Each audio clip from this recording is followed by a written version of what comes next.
আজকের আড্ডাটা নিয়ে আমি খুব এক্সাইটেড, কারণ আজকে আমরা যেটা বলছি সেটা একদম ভিন্ন ধরনের একটা বস্তু।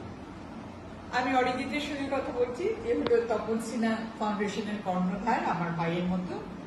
আমরা আগে অনেক কলা কুশলীকে নিয়ে বহু আলোচনা করেছি, কিন্তু সেটা অন্য তাদের পেশাগত দিকটাকেই আলোচনা করেছি। আজকেরটা হলো কিংবদন্তি সঙ্গীত শিল্পী শ্রী হেমন্ত মুখোপাধ্যায়কে নিয়ে বলবো, কিন্তু তার গান নিয়ে বলবো। তিনি হলেন আমার কাকু, শুধুই কাকু, হেমন্ত কাকু নন, কিন্তু একেবারেই নিজের কাকার মতন ছিল। আচ্ছা অরিজিৎ, একটা খুব মজার জিনিস, আমি বলি কাকু আর তুই বলিস দাদু, কেন রে? সেটার কারণটা হচ্ছে মানে বেসিক্যালি যেটা হচ্ছে উনি আমার মায়ের বাবা দীপিকা রমিও বাগচি, আমার দাদু তার বন্ধু, সেই সূত্রে আর কি, দাদুর বন্ধু দাদু, সেই সূত্রে। আবার মজার জিনিস হচ্ছে ওই বাবা মাকে দেখা দেখি ছোট থেকে বেলা কাকিমাকে, মানে এই যে বললাম যে কাকিমা, তো এটা অনেকটার মানে কাছে খুব অদ্ভুত লাগে যে হেমন্ত মানে দাদু এবং আপনার বেলার কাকিমা, এটা কেন? তো সেইটা তো কাকুর আমরা একটা যেটা নিয়ে আলোচনা করতে চাই, কাকুর একটা পেশা তো সঙ্গীত, আর নেশা বা কাকুর ভাষায় বলতে পারি অভ্যাস ছিল চিঠি লেখা। তোর মনে আছে তো চিঠির উত্তর দেয়া? তো তুই তোর কাছে সেরকম আছে নাকি? হ্যাঁ, এরকম তো আছেই। আমি তার আগে একটা এগুলি কথা, মৃণাল সেন একটা ইন্টারভিউ বলেছিলেন যে আমি জানি না ওনার পকেটে সবসময় একটা বাঞ্চ আর কি পোস্ট কার্ড বা ইমেল লেটার, তখনকার তো ছিল এরকম, এখন পাওয়া যায় না, কারণ চিঠি লেখা নেই, তো ওনার থাকতো কিনা। উনি শত ব্যস্ততা, শত রেকর্ডিং, বম্বে, দিল্লি, দেশ, স্বদেশ, সব জায়গা থেকেই কেউ চিঠি ওনাকে দিলে উনি সেটার উত্তর দেবেন। এটা একটা অদ্ভুত ব্যাপার। সেটা নিয়ে একটা মজার আছে জানিস তো, মানে উনি নিজেই লিখেছেন, নিজেই নিজের সেটা কথা বলেছেন। যেমন আমি এখানে এই যে ওনার চিঠি, ওনার লেখা, আমি একটা লাইন পড়ছি তাহলে বুঝতে পারবি। স্নেহের গুটি, আমার ডাকনাম গুটি। হ্যাঁ, তোর চিঠি পেয়েছি, যদিও জানি এই উত্তর পাওয়ার আগেই তোর সঙ্গে দেখা হবে, তবুও চিঠির উত্তর দেয়া আমার অভ্যেস, তাই নিলাম।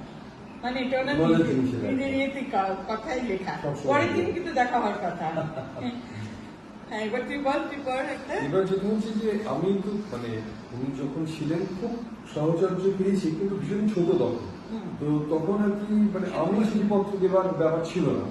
তো আমার একটা খুব মূল্যবান চিঠি আছে, যেটা আমার দাদুকে, আমি যার কথা বললাম যে আমার দাদু দীপিকা রমিও বাগচি, কারণ ওনার অনেক গান দাদু আর কি গেয়েছে, এবং জীবনের প্রথম যেটা বিখ্যাত গান কথা বলতে শুধু শোনো, সেটা আমার দাদু লেখা।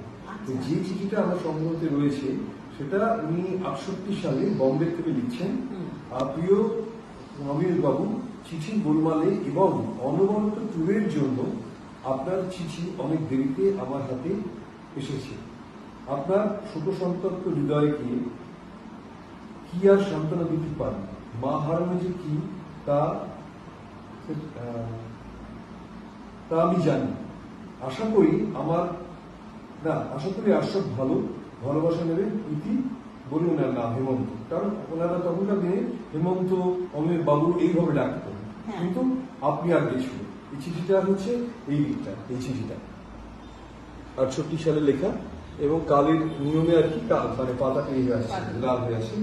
আর একটা যেটি চিঠির থেকে জানা যায় এত মজার জিনিস, আমার মায়ের নাম তো জানি, ডাকতাম ঝুমঝুমি, একটা খামের উপর লেখা হচ্ছে ঝুমঝুমি, এবং অদ্ভুত লাগছে যে তার ভাই হেমন্ত মুখোপাধ্যায় দূরদর্শনে তার ভাই অমল মুখোপাধ্যায়কে গান গাওয়াতে চাইছেন, সেটা হেমন্ত মুখোপাধ্যায় স্টেশন ডিরেক্টরকে ফোন করলেই ব্যাপারটা হয়ে যায় 1 সেকেন্ডে। তখন তো এত বিশাল এত কিছু ছিল না, কিন্তু তিনি মাকে লিখছেন যে স্নেহের ঝুমা, আমার ভাই অমলকে পাঠাবেন, সঙ্গে অমলেন্দু সিনহা, তখনকার যিনি প্রোগ্রামের ডিরেক্টর ছিলেন, তাকে অমলেন্দু সিনহাকে একটা চিঠি দিলাম, যাতে প্রোগ্রাম পাই দেখিস, স্নেহাশিস ইতি হেমন্ত কাকা।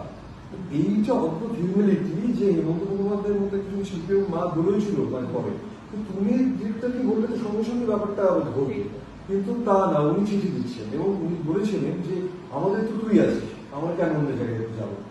এই যে মানে চিঠি অটোগ্রাফ একটা অন্য জিনিস, চিঠির থেকে না সেই সময়টা অনেক কিছু জানা যায়। তাই এক্স্যাক্টলি, আর মানুষটাকেও বোঝা যায়। একদম তাই। যেমন ধর এখানে চিঠিটাই লিখেছি, কিরকম মজা লাগে আমার এই চিঠিটা। বাবু আজ দিল্লি গেল, ছবি রিলিজ 16 জুন। 16 জুন আবার আমার বার্থডে। না, একদম। ছবি যদি ঢেলায় তো বার্থডের দিনে সজ্জা নিতে হবে। তো এটা মজা আমার এই জন্য লাগে, এর থেকে বেরিয়ে আসে একটা লোকের চরিত্র। একদম একদম। মানে এত বড় মাপের সঙ্গীত শিল্পী তো ছিলেনই, কিন্তু কত বড় মাপের মানুষ, কত সহজ সরল, এবং তার সাহচর্য আমরা পেয়েছি। এটা তো মানে আমাদের যে কত বড় পাওনা সে সম্বন্ধে কোনো সন্দেহ নেই। আর চিঠিতে তো চিঠি মানে কত সালে লিখছেন, তখন অনেক কিছু বেরিয়ে আসে। এই যে আপনি বললেন, এটা কত সালে? এটা দেখা যাচ্ছে বোধ হয় 74। 74, এই 74 সালে 16 জুন তার মানে একটা ছবি রিলিজ করছে।